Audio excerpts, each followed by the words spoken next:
So is it just the O2 network that you can connect to? No, it's independent of networks. You can choose between all the networks. The important thing is the router has a list of about 80 modems that are compatible with it. Right. And I've chosen this particular brand because they're very on the ball with new modems.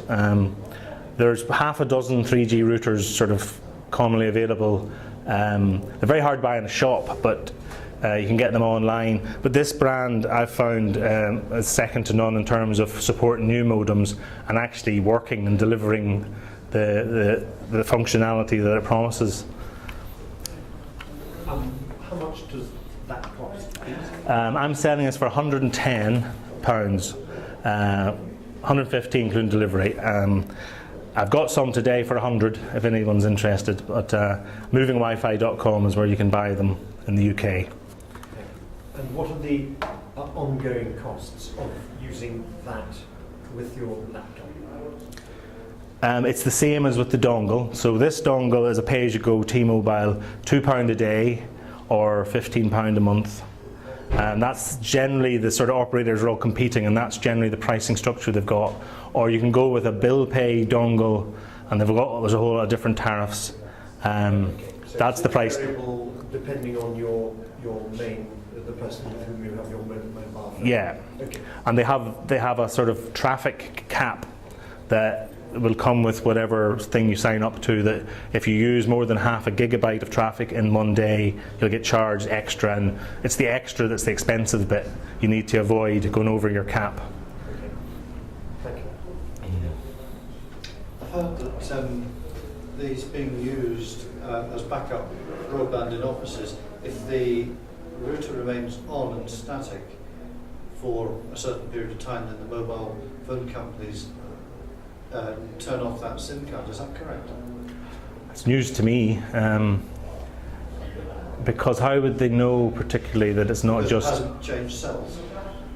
All right, but sure, a lot of people get these to use in their homes. I think that's a bit of a myth. I've never heard that. Well, you mean, I think it happens with sort of pay as you go. If you don't use it, some people have the bottom of their handbag, and they don't use it for 4 months. However, I've had a pay-as-you-go one, which I only use when I'm not using Wi-Fi at home, and sometimes it's been 6 months I've not used it, and it's not been switched off. So it does. So Yeah. it keeps going. It's an old-fashioned one with the lead, so it's actually quite good because you can position the actual dongle very well.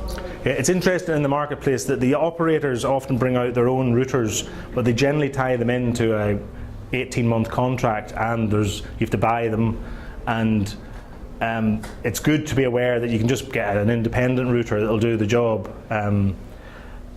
So if you walk into a phone shop, you will see they might have a router for sale, but they don't really take off because people don't want to spend that extra money when they're just buying one bit of kit. And so there's a sort of another myth that you're doing something against the terms and conditions by using this because you're sort of using it on more than one computer. But really, if you read the terms and conditions, there isn't anything like that. If there's any other questions, I've said all I've got to say, but I'm happy to take one or two more questions. The 3G, just out of interest, the 3G on the phone, is that the same sort of speed and strength and signal as say, I've got 3G on this, is that the same? It's exactly the same network you're using, so I imagine the speed will be the same. I mean, I'm getting a very good signal there, but the speed's limited to about 300 kilobits a second in both directions on that O2. So they're the limitations, really. The speed. There will be investment in mobile broadband networks, and the speeds will increase. But at the minute, if you know that you're not going to get great speeds, but if you know how to maximise those speeds, then you should be happy enough. But a lot of people buy the dongle and try it out and think, oh, this is terrible, because it's as slow as an old-fashioned analog modem.